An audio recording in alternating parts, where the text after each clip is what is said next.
যে খবরের দিকে এই মুহূর্তে নজর রাখবো, শিলিগুড়ির মেয়র পদে ইস্তফা গৌতম দেবের। মেয়র পদ ছাড়লেন গৌতম দেব তিনি ইস্তফা দিয়েছেন। শিলিগুড়ির মেয়র পদ থেকে ইস্তফা গৌতম দেবের। ইতিমধ্যে আমরা জানি যে একাধিক পুরসভা তা কার্যত সেখানকার মেয়ররা ইস্তফা দিচ্ছেন এবং চৌঠা মে যে ভোটের ফল ঘোষণা তারপরেই।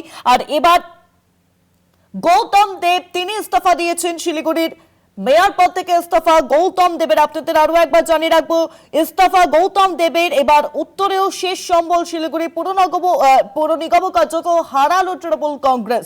বিধানসভা নির্বাচনে গোটা উত্তরবঙ্গে ভরাডুবি হয়েছে। আর এবার মেয়র পদ ছাড়লেন গৌতম দেব। শিলিগুড়ির মেয়র পদ ছাড়লেন গৌতম দেব।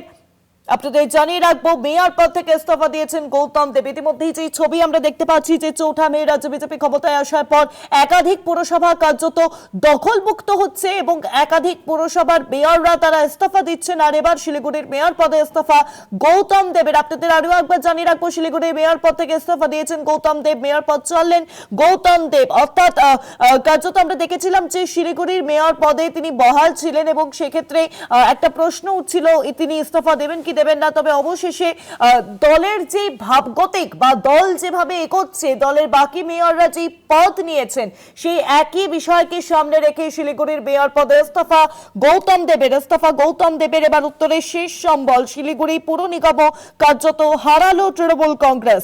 শিলিগুড়ি মেয়র পদ থেকে ইস্তফা দিলেন গৌতম দেব। শুক্রবার সকালে তিনি পুর কমিশনারের কাছে পদত্যাগপত্র পাঠিয়ে দিয়েছেন। বুধবার গৌতম দেবকে তৃণমূলের দার্জিলিং জেলা কমিটির চেয়ারম্যান পদে নিয়োগ করা হয় দলের তরফে। তৃণমূল নেত্রী মমতা বন্দ্যোপাধ্যায় তিনি তাকে নিয়োগ করেন। কিন্তু পরবর্তী ক্ষেত্রে যে ছবি সামনে আসছে, শুক্রবার দিনই সকালে অর্থাৎ আজ সকালে মেয়র পদ থেকে ইস্তফা গৌতম দেবের। আপনাদের আরো একবার জানিয়ে রাখবো, এবার শিলিগুড়ি মেয়র পদে ইস্তফা গৌতম দেবের। আপনাদের আরো একবার জানাবো, শিলিগুড়ি মেয়র পদে ইস্তফা গৌতম দেবের। গৌতম দেব তিনি এবার মেয়র পদ ছাড়লেন। অর্থাৎ আমরা দেখেছি উত্তরবঙ্গে যে ভরাডুবি, কার্যত উত্তরবঙ্গে ধূলিসাৎ হয়ে গিয়েছে তৃণমূল কংগ্রেস। আর এবার শিলিগুড়ির মেয়র পদে তিনি বহাল ছিলেন, সেই মেয়র পুরসভাও কার্যত হাতছাড়া তৃণমূল কংগ্রেসের। শিলিগুড়ি মেয়র পদ থেকে ইস্তফা গৌতম দেবের। শিলিগুড়ি মেয়র পদে ইস্তফা গৌতম দেবের। আপনাদের জানিয়ে রাখবো, বিধানসভা নির্বাচনে গোটা উত্তরবঙ্গে যে ভরাডুবি হয়েছে সেই ভরাডুবির দিকে নজর রেখে আমরা দেখেছি যে ইতিমধ্যেই একেবারে যে পরিস্থিতি তৈরি হয়েছে, তৃণমূল কংগ্রেস ধরাশয়ী। তৃণমূল কংগ্রেস কার্যত কোনোভাবেই তাদের অস্তিত্ব নিয়ে প্রশ্ন উঠছে। আর এবার শিলিগুড়ির মেয়র পদ থেকে ইস্তফা গৌতম দেবের।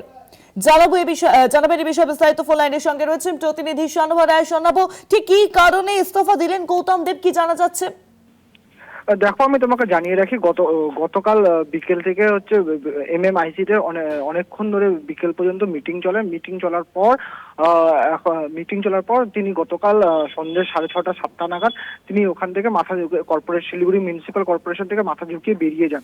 এখনো পর্যন্ত কি মূল কারণে তিনি এখনো পর্যন্ত রেজিগনেশন দিয়েছেন এখনো পর্যন্ত কিন্তু ক্লিয়ার হয়নি।